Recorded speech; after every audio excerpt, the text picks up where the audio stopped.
Deus. Irmãos, nós estamos aí no capítulo 4 de João, onde Jesus encontra com a mulher samaritana. Nós já falamos que os samaritanos eram rejeitados pelos judeus. Os judeus tinham raiva dos samaritanos, eles não se davam bem, eles não se tratavam, mal e faziam negócios juntos. E aí Jesus, vindo de uma cidade para outra, ele teve que passar por uma das cidades de Samaria, e lá estava um poço. Jesus, cansado, com sede, exausto, ele para, e os seus discípulos seguem o caminho para buscar comida na cidade, porque Jesus estava com fome, com sede, cansado. E Jesus para naquele poço, aonde de repente vem essa mulher, aonde estava lá essa mulher tirando água. Já era meio-dia, e essa mulher estava lá tirando água. E Jesus ali começa a conversar com essa mulher, e essa mulher estranha o diálogo com ele, porque ela fala assim: como pode você ser judeu, dirigir a palavra a mim? E aí João ele deixa de conchetes aqui que os samaritanos não se davam bem com os judeus.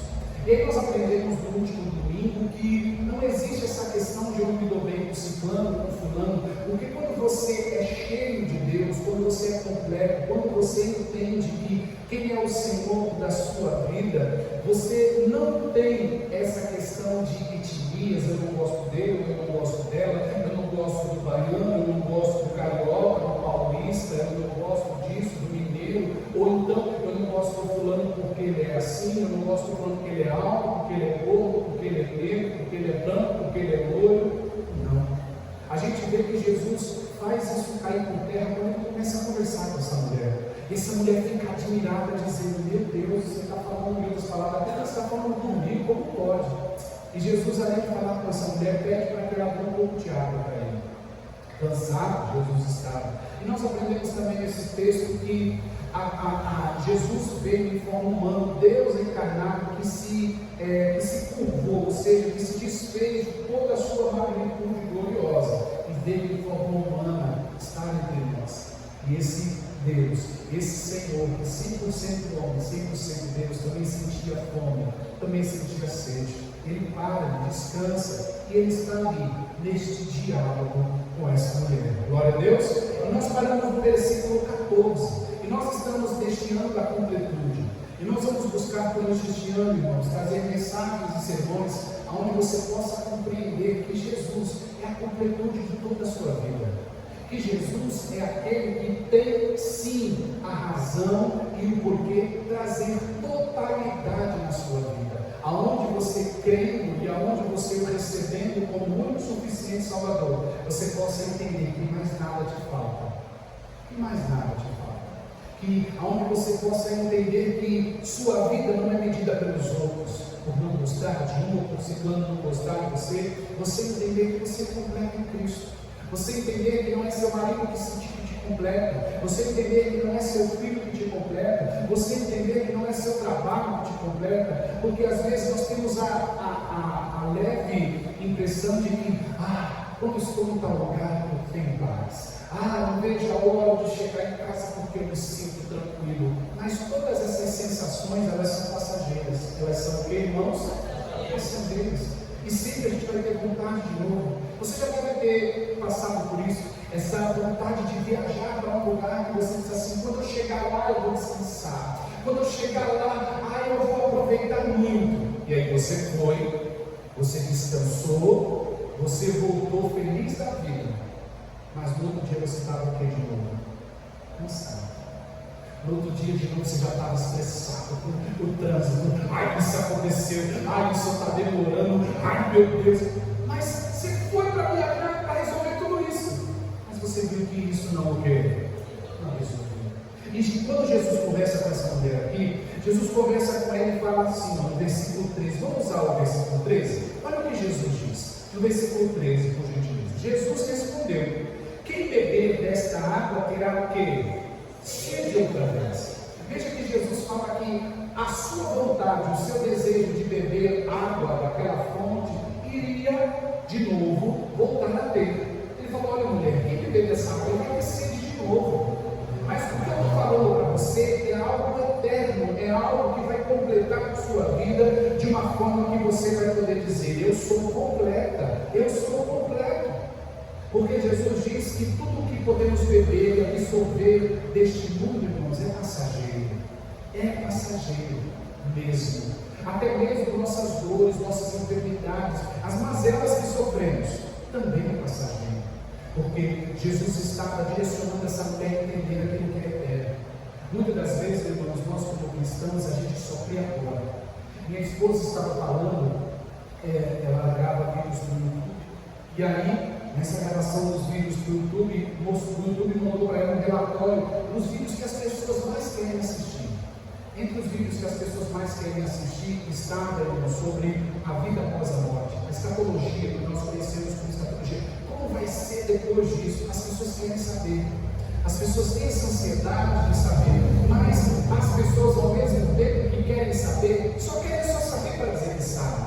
Não se ocupam de crer naquele que pode me dar e te dar a vida eterna. Esse é Jesus. E é esse diálogo que Jesus estava tendo com essa mulher. Mulher, veja que ele continua: olha, mas quem beber, versículo 14, quem beber da água que eu lhe der, nunca mais terá o quê, irmãos? Sede. Aí ele diz: ao contrário, a água que eu lhe der se tornará nele uma fonte de água a jorrar. Para a vida o quê? Veja que ele está dizendo que essa pessoa agora seria uma fonte. Uma fonte retém? Uma fonte retém, irmãos? Não. A fonte é o quê? Ela distribui. Então Jesus fala: olha, você vai ser uma fonte para a vida eterna. Quem beber do que eu der, ou seja, quem me receber, quem crer em mim, se torna essa fonte. Se torna essa fonte, mas não para a vida do tempo presente somente, mas para uma vida o que, irmãos? E é aí que muitas pessoas não entendem. Irmãos, não existe vida eterna se não for por meio de Jesus Cristo.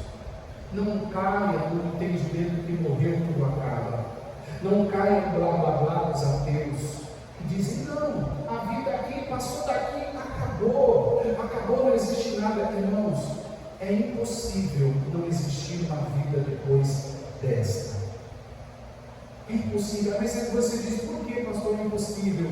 Porque da criação de Deus, de toda a criação de Deus, para ele declarar que essa criação é boa, ele não ia querer findar com tudo. Isso não é porque ele depende de nós, não, porque ele é infinito e ele é completo em tudo. Ele é Pai, ele é Filho, ele é Espírito Santo. Mas, irmãos, ele quer ter esse contato conosco. Nós não podemos esquecer da primeira criação, Adão e Eva. Ele vinha visitá-los, ele tinha comunhão com eles, mas o pecado fez separação deles. E essa é a vontade do nosso Deus. Esse é o plano do nosso Deus: vir a estar conosco novamente. Glória a Deus. E aí nós podemos então ver que o diálogo continua. Vamos ao versículo 15. A mulher disse: Senhor, dai-me desta água para que eu não tenha mais sede, nem precise voltar aqui para tirar. Aqui a gente vê uma coisa, né? Nós, como seres humanos, a gente sempre vai querer mais fácil. Você vai querer o quê, irmão? Fala. Você vai querer mais fácil. É normal você querer que alguém ore por você. É normal você querer que alguém vá lá e peça, faça um pedido por você. É normal que você sempre queira que alguém faça algo por você. É normal. Mas não é normal na nossa vida espiritual, na nossa comunhão com Deus. Por mais que você seja casado e ame sua esposa não vai salvar você. Por mais que você seja casado e ame seu marido não vai levar você à vida eterna. Por mais que você tenha seu amigo e ele seja o seu melhor amigo, ele não vai levar você à vida eterna. Há uma comunhão com Deus plena. Ele pode falar de Deus para você e direcionar as coisas de Deus, mas a prática da fé tem que ser exercida por você. Interessante que essa mulher fala assim: ó, fala dessa água aí, me dá ela, porque eu não vou precisar mais voltar aqui. Ela pensava que uma vez recebendo, não ia precisar mais ter esse contato de ir lá buscar água. Assim são as pessoas. Às vezes ela vem uma vez na igreja, depois nunca mais o quê? Volta. Às vezes as pessoas, ela lê uma vez a Bíblia e acha que já sabe de tudo. Às vezes a pessoa, ela é cristã, diz que é temente a quem? A Deus. Mas a palavra de Deus só serve para os outros, nunca serve para ele, nunca serve para ela. Então, veja, muitos de nós temos essa prática também. A gente pensa que orei hoje, tá bom, passa um ano, só vai orar o ano que vem. Eu li a Bíblia hoje, passa 10 anos, só vai ler. Aí a gente o quê? A gente tem insistência de dizer assim, eu leio, eu não entendo, mas a pessoa não quer estudar. A pessoa não quer se envolver com as coisas de quem? Com as coisas de Deus. Irmãos, os cultos mais vazios das igrejas ainda são de oração e de escola bíblica dominical. É os mais vazios.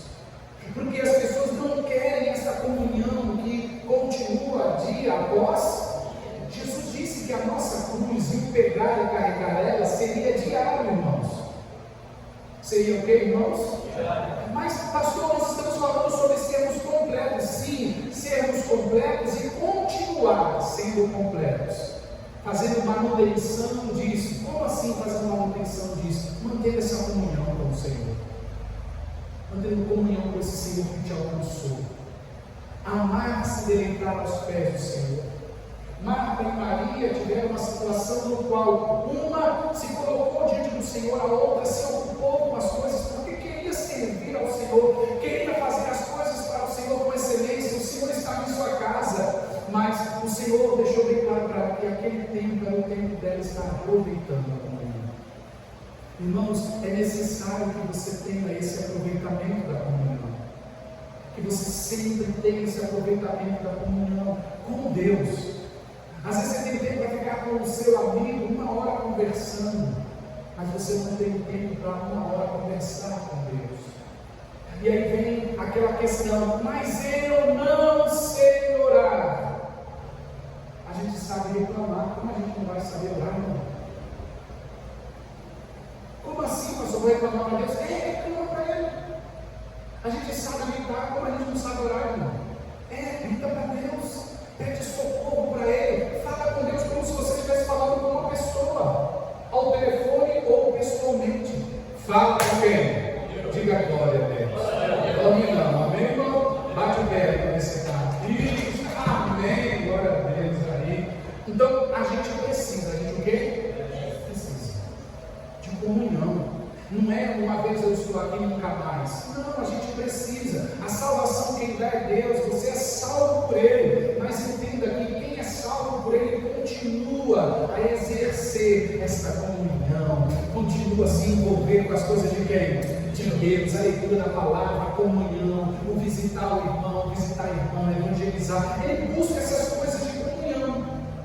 Glória a Deus. Continuamos. Versículo 16. Ele disse: vai, chame o seu marido e volte aqui. Não tenho marido, respondeu ela.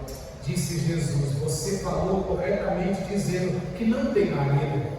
O fato é que você já teve 5 e o homem com quem agora vive não é o seu marido. O que você acabou de dizer é verdade, disse quem? A mulher foi confrontada. Aqui, irmãos, eu quero que você entenda uma coisa. Nós precisamos ser confrontados com os nossos pecados. Essa mulher já havia tido 5 maridos. E aquele com quem ela estava não era marido dela. Ela não tinha comunhão conjugal com ele. E aí Jesus declara isso para ela. Fala, você já teve. E aí a gente pode pensar também na primeira coisa, nessa questão de ser alguém com outro alguém. Essa questão de ser alguém com outro alguém é muito séria, irmãos. Porque tem pessoas que tiram suas vidas por causa de não ter outro alguém. Essa questão de você ser outro alguém por causa de alguém, eu só sou alguém, eu só sou eu, quando fulano, quando ciclano estiver na minha vida, isso é errado. Isso é errado. E talvez a busca sentimental, a alegria sentimental dessa mulher era essa: ser completa num homem, em alguém que podia a satisfazer sentimentalmente de todas as outras formas. Mas ela teve a oportunidade de ter 2, ter 3, ter 4, e nada fazia ela ser realizada. E aquilo se tornou um pecado, porque nós não somos descartáveis, nós não somos o que, irmãos? Para passar de mão em mão, não. a seriedade em nossos corpos, em nossas vidas. Então Jesus declara: não, você não tem marido, porque agora esse que você tem, ele também não é o seu marido. Aí Jesus disse: o Senhor disse o que, irmãos? A verdade. O Senhor falou a verdade. Irmãos, não tem como eu e você dizer que reconhecemos Jesus se nós não reconhecemos que somos pecadores. A gente precisa reconhecer, porque o nosso problema é: mas eu não mato, mas eu não vou, eu não tiro o que é de ninguém. Não. Nós precisamos entender o nosso pecado. E aí Jesus confronta ela: você então, ela falou: o Senhor falou a verdade. Irmão, só existe conversão verdadeira quando nós reconhecemos que somos o quê? Pecador. E que só Jesus pode perdoar os nossos pecados. Aleluia! Só Ele. E aí a gente reconhece que precisa dele, do perdão dele, da graça dele, e a gente se achega diante do Senhor. E ela fala: o Senhor falou a verdade. Mas ela continua: vejam que o Senhor é o quê? É profeta.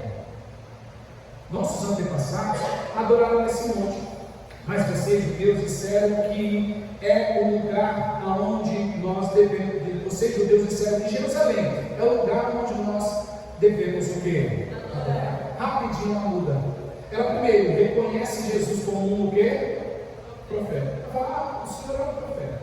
Ela não diz: o Senhor é o profeta que havia de vir, o Cristo, o Senhor. Não, ainda ela está reconhecendo Jesus como mais um adivinho. Ele adivinhou minha vida. E aí ela vai falar: mas vocês, judeus, falaram que o lugar certo de adorar é em Jerusalém. Uma coisa que a gente entende também: tem gente que não gosta de ser confrontado. Você já deve ter confrontado pessoas que, quando você confronta essa pessoa, ao invés de ouvir para o bem dela, joga um defeito seu na sua cara. Com quem já aconteceu isso? Já aconteceu isso com você? Você vai ajudar alguém, aí a pessoa vem e joga um defeito, o quê? Sim, tá. Essa mulher aqui tentou embromar, ela tentou fazer, como diz o ditado, uma embromation. Jesus confrontou ela falou assim: não, mas eu sei que você é profeta, mas a adoração, ela já trocou o quê? De assunto com o Senhor. Já trocou o quê? De assunto com o Senhor. Mas o Senhor queria mostrar para ela, irmãos, que ninguém sacia ninguém. Jesus queria mostrar para ela que ela poderia ser essa fonte agora. As coisas, irmãos, deste mundo são passageiras, mas as coisas desse mundo podem nos fazer pecar contra quem? Contra quem? Quando você, por exemplo, idolatra algo que você tem. As pessoas dizem que não, mas é possível pessoas idolatrar as coisas que têm. Idolatrar o dinheiro, o carro, a casa. É possível. É possível as pessoas tratar as coisas como se fossem necessárias na vida delas e fossem um ar que respira. Jesus estava declarando que não. Jesus estava declarando que o quê? Não. Que não.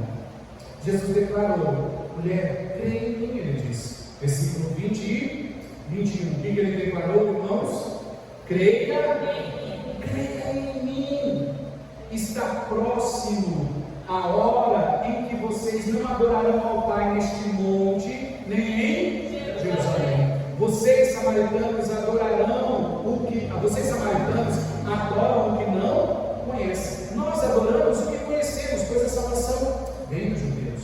No entanto, está chegando a hora, e de fato já chegou, em que os verdadeiros adoradores adorarão ao Pai em que, irmãos? Em espírito e em verdade.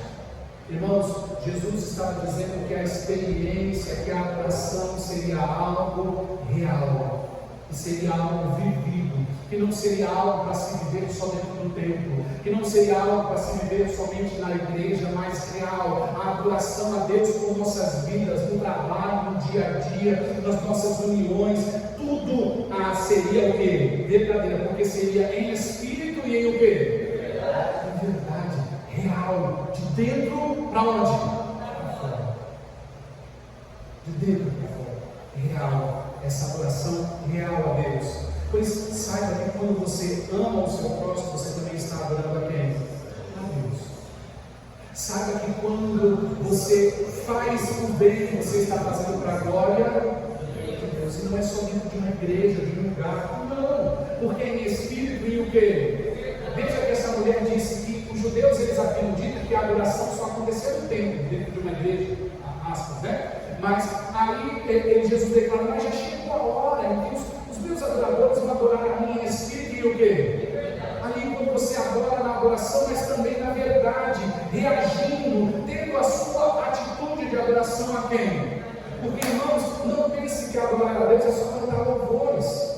Adorar a Deus é também quando você perdoa quem te ofendeu. Adorar a Deus também é quando você é misericordioso com alguém. Isso também é adorar a Deus. Isso também é prestar culto a quem?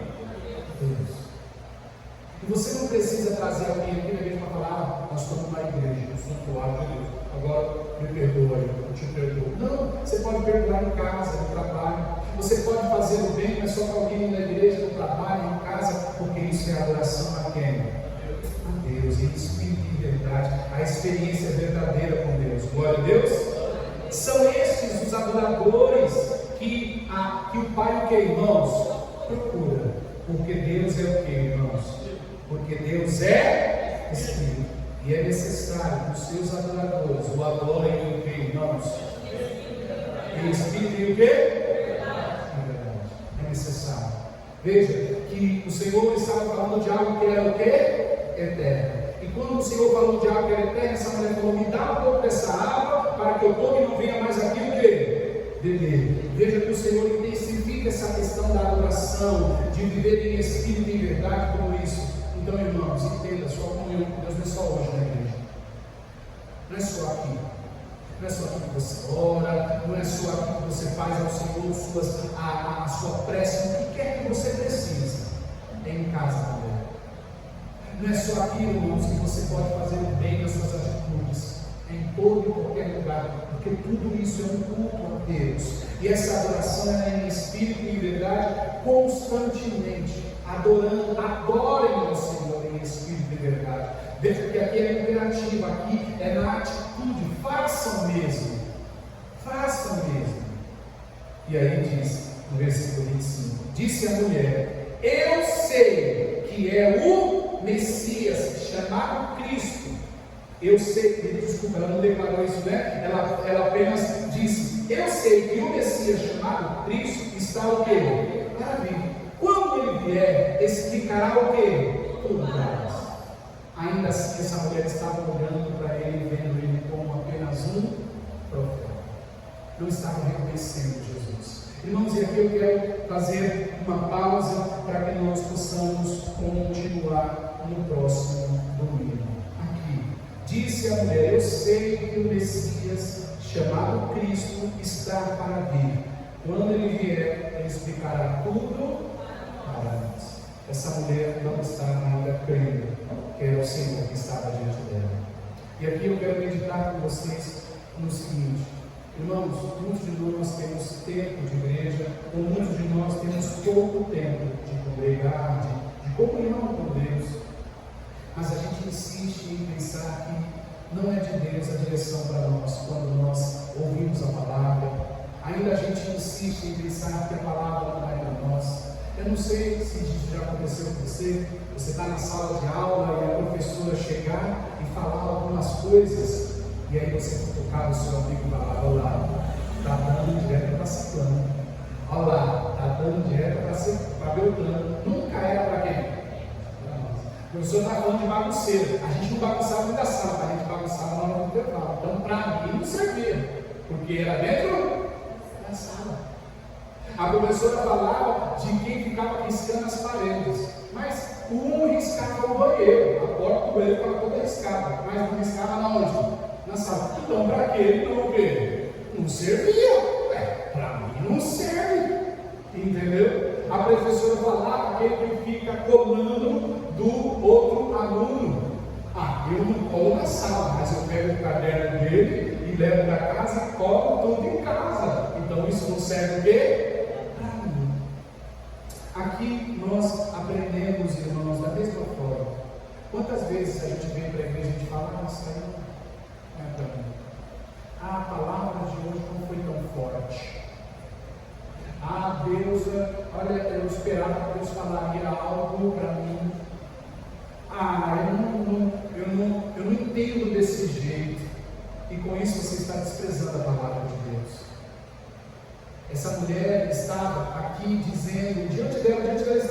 Senhor, mas ela ainda não conseguia o reconhecer.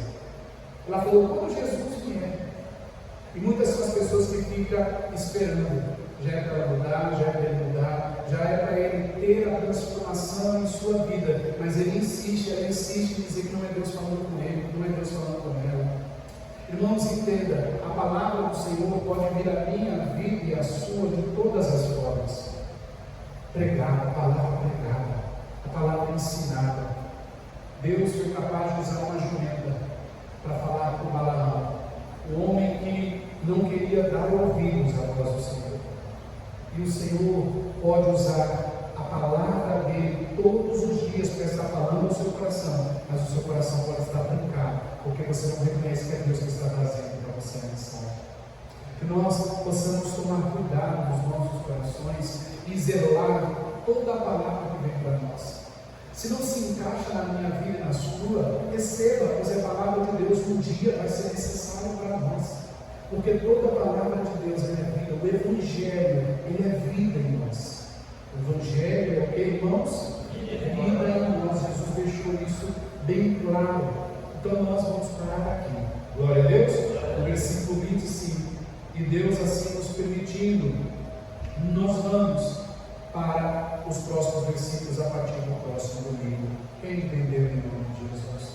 Jesus estava falando com aquela mulher, irmãos, sobre ser completo. Sobre ser o quê? Completo. Sobre ser verdadeiramente uma fonte. Sobre ser verdadeiramente alguém que foi alcançado, restaurado e transformado por Deus. Porque aqui nesse mundo, tudo é passageiro mesmo.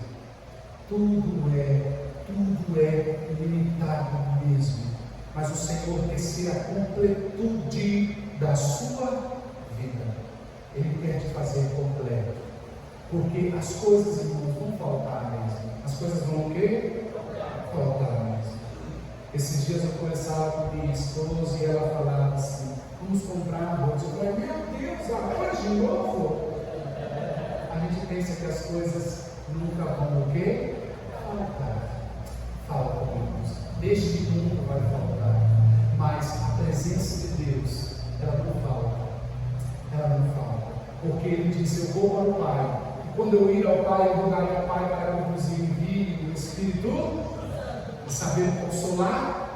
Estará com vocês só de vez em quando? Todos os dias da sua vida. E às vezes tem dia que você acorda e fala, minha vida não é mais a mesma coisa. Fulano me decepcionou, meu Deus me entristeceu. Enquanto Deus não for seu tudo, você vai ficar assim. Enquanto Jesus Cristo não for a fonte a jorrar em você, o carro quebrou, que droga, essa droga de carro, não aguento mais. Enquanto Deus não for o seu tudo, você vai ficar se matando para o carro. Esse Deus que o Senhor quer ser tudo, irmãos, tem condições de te dar infinitamente mais. Ele é Senhor, Ele pode todas as, mas você tem a vida eterna em você. Você vai ficar se tocando por um carro, por uma casa, eu vou ter que pintar de novo. Mas uma dívida que eu tenho para pagar. Você está vivo, meu carro. Os boletos estão aí. Mas Cristo é aquele que te completa. É Ele que te dá força de resolver o que você tem para resolver. É Ele quem te completa, irmãos. É Ele quem te completa. E quando eu digo que Cristo é aquele que nos completa, não é porque Ele é algo que, como é que eu posso dizer, alguma coisa que está faltando, que tem, não, Ele é o nosso tudo, entende? Ele é o nosso tudo. E é isso que Ele estava explicando para essa mulher. Nós vamos entender isso nos demais domingos. Glória a Deus, irmãos. Fique de pé no seu lugar, em nome do Senhor Jesus.